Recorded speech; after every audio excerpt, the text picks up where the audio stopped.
Good morning, students. Today we will do our another ratios that are the solvency ratios. In the accounting ratios, we are doing 4 ratios: liquidity, turnover, solvency and profitability ratios. And our third ratio is solvency ratios.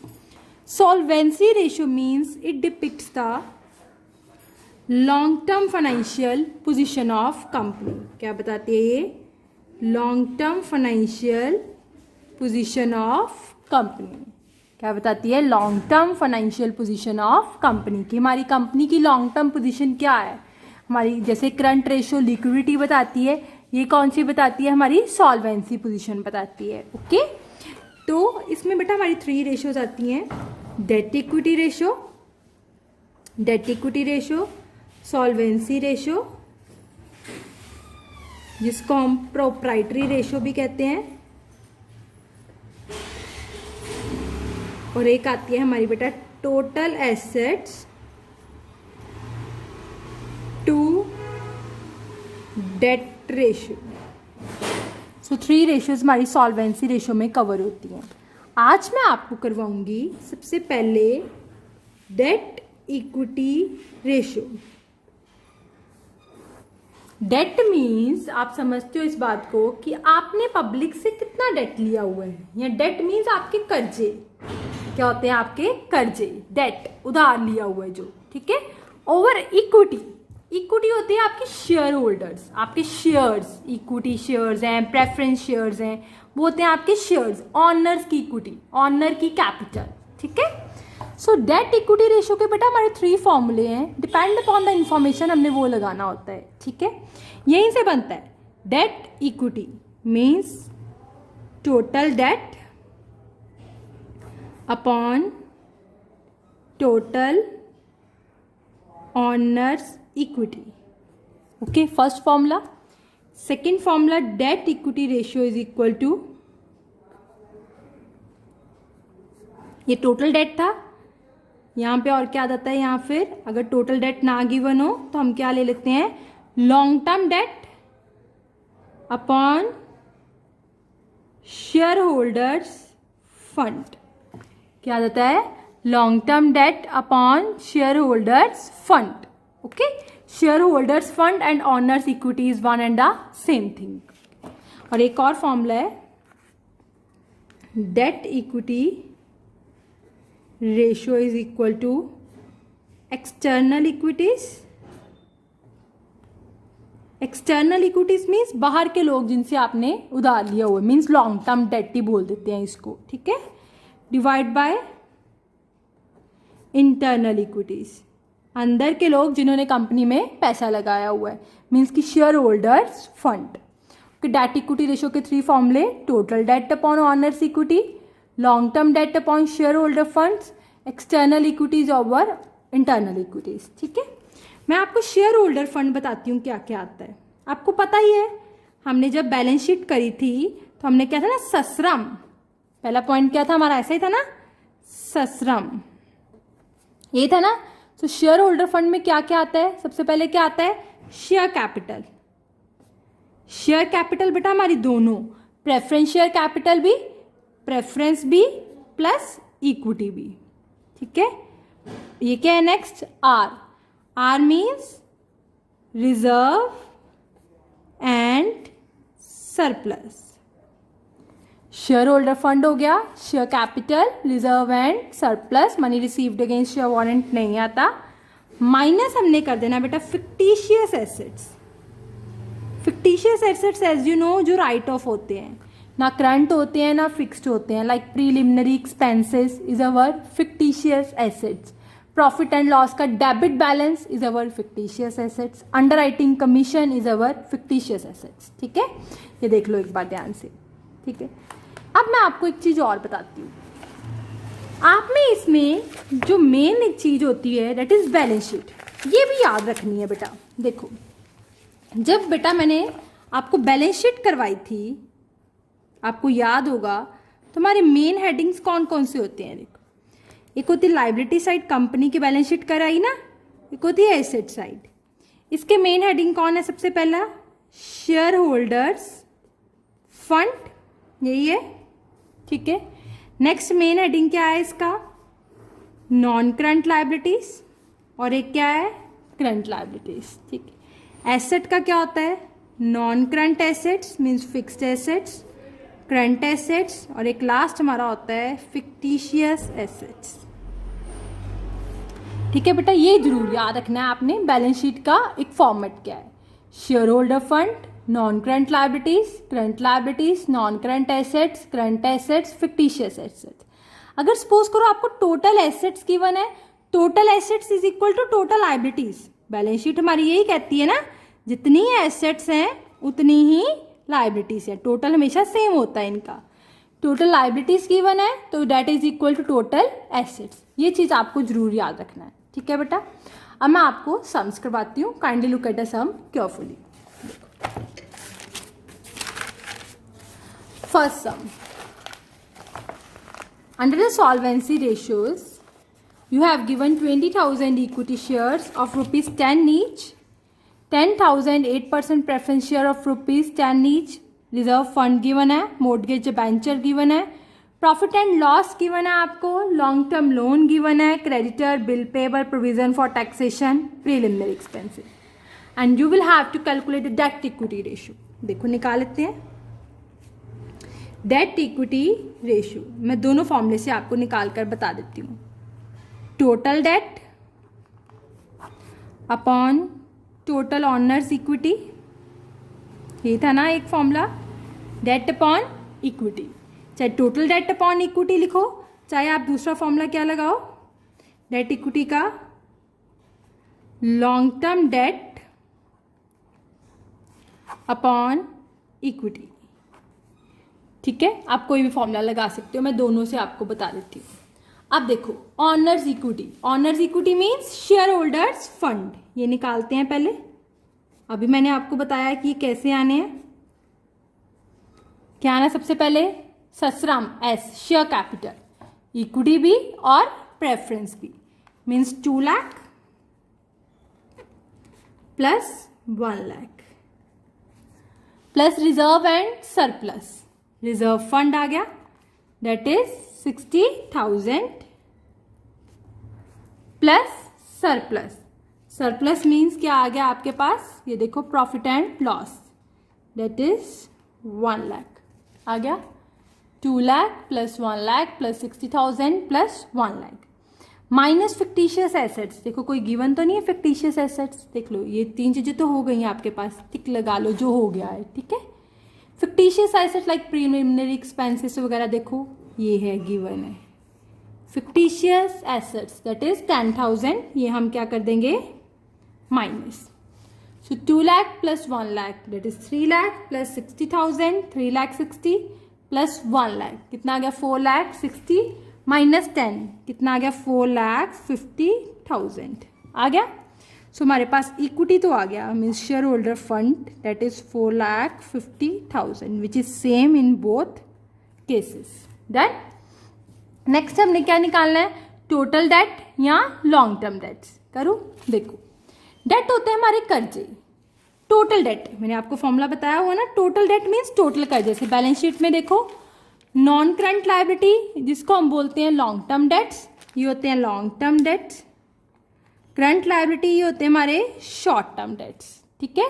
इन दोनों को plus करेंगे तो हमारे बन जाएंगे total debts, okay.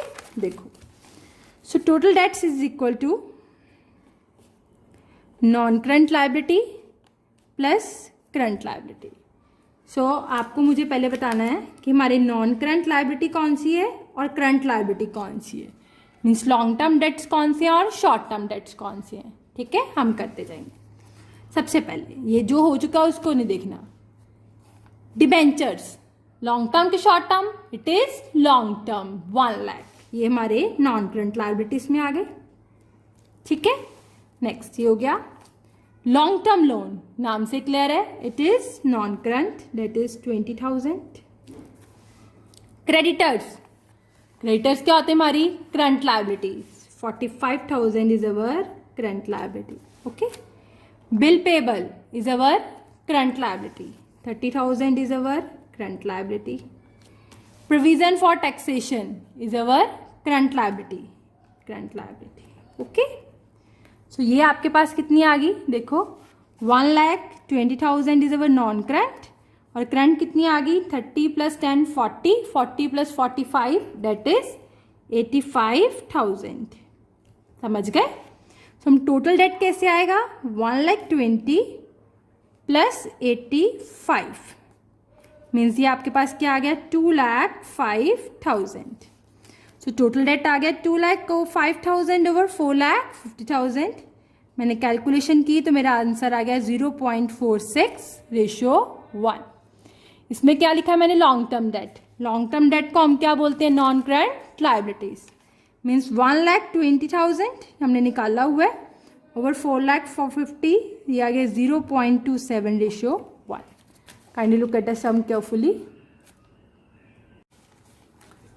Next we will do our next sum. In this sum we have given total assets, total debts and current liabilities. Total assets, total debts and current liabilities, and we will have to calculate the debt equity ratio. So पहले मैं debt equity ratio का formula लगाती हूँ. लगा लूँ. Debt equity ratio आप चाहे कोई भी वे से कर लो, मैं दोनों वे से ये भी कर देती हूँ आपको. Long term dates upon total equity. Okay. और दूसरा वे क्या है, total dates upon total equity. ठीक है. अब मेरे पास डेट्स भी चाहिए और इक्विटी चाहिए. सो टोटल डेट्स तो मेरे पास गिवन है, दैट इज 6 लाख. चलो ये तो लगा ही लेती हूँ. तो लॉन्ग टर्म डेट्स भी मेरे पास आ जाएंगे. ठीक है. Total debts is equal to क्या होता है, total debts is equal to long term debts plus short term debts, मतलब नॉन करंट लायबिलिटीज और करंट लायबिलिटीज. टोटल डेट्स कितने हैं 6 लाख. सो आपके पास टोटल डेट्स आ गए. लॉन्ग टर्म डेट्स आपने निकालने हैं. Current liabilities given to you 2,50,000. So long term debts कितने आगे देखो, 6 लाख माइनस 2,50,000. ये आगे मेरे पास लॉन्ग टर्म डेट्स 3,50,000. ये भी लग जाएंगे. ठीक है बेटा. अब प्रॉब्लम आ गई टोटल इक्विटी. मुझे क्या चाहिए कि आप टोटल इक्विटी चाहिए. अब देखो आप सोचो इक्विटी कैसे आ सकती है, ना शेयर होल्डर फंड है, ना शेयर कैपिटल है, ना रिजर्व एंड सरप्लस है, तो कैसे आएगी. अब नहीं ना समझ आ रहा आपको, शेयर कैपिटल तो है नहीं, रिजर्व तो है नहीं, तो हम फॉर्मूला कौन सा लगाएं कि हमारी इक्विटी आएगी. अब देखो मैंने एक चीज बताई थी आपको, बैलेंस शीट. हमेशा इसमें बैलेंस शीट जरूर याद रखते हैं. Owners equity means share holders fund, यही चीज निकालनी है मेरे को. अब बैलेंस शीट की लायबिलिटी साइड क्या होता है, share holder fund, long term dates या मीन्स जिसको हम बोलते हैं नॉन करंट लायबिलिटीज, और एक क्या होता है current liabilities, non current assets, current assets और फिक्टिशियस एसेट्स. यही होता है ना. ये होती है एसेट साइड, ये होती है लायबिलिटी साइड. ऐसे ही होता है. अब देखो आपको टोटल ऑफ एसेट्स गिवन है, इट इज 8 लाख. मतलब एसेट साइड का टोटल है 8 लाख. यही है ना. अगर एसेट्स का टोटल 8 लाख है तो लायबिलिटी का भी टोटल 8 लाख ही हुआ. दोनों का टोटल सेम ही होता है. ठीक है ना. और आपके पास टोटल डेट्स गिवन है. Total dates means long term dates, ये दोनों चीजें, नॉन करंट लायबिलिटीज और करंट लायबिलिटीज, ये दोनों चीजें आपके पास कितनी गिवन है 6 लाख. अगर आपके पास ये गिवन है, ये गिवन है, तो आप ये चीज निकाल लोगे. कितनी आ गई 8 minus 6 means 2 lakh is our share holders fund. ऐसे ही आया ना. 8 में से मैंने 6 माइनस कर दिया तो 2 लाख मेरा क्या बन गया, शेयर होल्डर फंड. तभी प्लस करके 8 लाख बनता है. ठीक है. तो मेरे पास 2 लाख आ गया टोटल इक्विटी. ठीक है. ये मेरी रेशियो आ गई 3:1. ये कितनी आई 3,50,000 over 2 lakh, that is 1.75:1. Kindly look at the sum carefully. Okay. So next we will do our next sum. ये सम ध्यान से देखना. ये सब बेटा वैसे तो नहीं आएगा, बट आपको कई बार 1 मार्क में या वाइवा वोज में ऐसे क्वेश्चन पूछ लेते हैं, सो आपको पता होना चाहिए। Assume the current ratio is 2:1। आपने अज्यूम किया कि अपनी करंट रेशियो क्या है, 2:1 है। Explain each of the following cases whether the current ratio will improve, decline और नो चेंज। आपको ये फॉलोइंग केसेस में ये बताना है कि क्या करंट रेशियो इम्प्रूव हो रही है, डिक्लाइन हो रही है या कोई चेंज नहीं आ रहा। अब देखो मैं कैसे करती हूँ ये। सबसे पहले जब आपने ये सम करना है ना, तो आपको ये पता होना चाहिए कि अकाउंटिंग इक्वेशन हमारी क्या होती है। एक एसेट्स कम, लाइबिलिटीज कम या एसेट्स में चेंज, अकाउंटिंग इक्वेशन आपको जरूर आती होनी चाहिए, ठीक है। सो देखो मैं कैसे करूँगी। मैंने ज्यूम कर लिया एग्जाम्पल, मुझे नहीं पता कि अब ये देखो रेशो दिख रही है 2:1। पेमेंट ऑफ करंट लाइबिलिटी की पेमेंट करी, इंप्रूव हुई, कम हुई, डिक्लाइन हुई, क्या हुआ मुझे तो कुछ समझ नहीं आ रही क्या हुआ। मुझे इसको कैलकुलेट कर कर देखना पड़ेगा, ठीक है। So I am going to calculate this, please listen it carefully. देखो करंट रेशियो है 2:1, सो मैंने ज्यूम कर लिया मेरे करंट एसेट्स अगर 2 लाख होंगे, एग्जाम्पल ये जम्पशन है मेरी, ये आप वर्किंग नोट में कर सकते हो, ठीक है। करंट एसेट्स अगर 2 लाख हो गए, करंट लाइबिलिटीज 1 लाख होगी, तभी 2:1 ही मेरी रेशो बनेगी। सो करंट एसेट्स मेरे 2 लाख हैं, करंट लाइबिलिटीज 1 लाख है, ये याद रखना। एसेट्स हैं 2 लाख और करंट लाइबिलिटीज हैं 1 लाख। डन। अब देखो first case, payment of current liability. आपने करंट लाइबिलिटी की पेमेंट करी, मतलब आपने क्रेडिटर की पेमेंट करी, तो एंट्री क्या होती है आपकी, creditors to cash, creditors account debit to cash account. Means current liability भी कम हो गई और cash is your current asset, asset भी कम हो गई। ऐसे ही हुआ ना। सपोज करो आपने 50,000 की पेमेंट करी। कितने की पेमेंट करी, 50,000 की। मुझे नहीं पता कितने की करी है, बट मैंने एग्जाम्पल लिया, पेमेंट तो करी है ना, 50,000 की करी। सो मेरी एसेट्स कितनी होगी, 2 लाख थी, 50,000 की पेमेंट करी, ये होगी 1,50,000। लाइबिलिटीज कितने की थी, 1 लाख की थी, 50,000 की पेमेंट करी, तो ये होगी 50,000। सो अब मेरी रेशो कितनी आई, 1,50,000 current assets over current liabilities. कितनी रेशो बन गई, 3:1। रेशो बढ़ गई, पेमेंट करने से मेरी रेशो इंप्रूव हो गई। पहले थी 2:1, अब हो गई 3:1। सो मेरा फर्स्ट का आंसर है payment of current liability means मेरी रेशो क्या हो गई, improve. Okay. Next is purchase of fixed asset. आपने एसेट खरीदी, तो क्या हुआ बी पार्ट में, एसेट भी plus fixed asset to cash है ना, फिक्स्ड एसेट प्लस हो गई और कैश माइनस हो गया। Cash is our current asset, ठीक है। करंट एसेट माइनस हो गई और फिक्स्ड एसेट प्लस हो गई। ऐसा ही हुआ ना, लाइबिलिटी में नो चेंज। सपोज करो आपने एसेट खरीदी सेम 50,000 की, लाइबिलिटी तो कोई इफेक्ट नहीं पड़ा, बट करंट एसेट 2 लाख में से 50,000 माइनस हो गई, तो करंट एसेट्स कितनी हो गई, 1,50,000।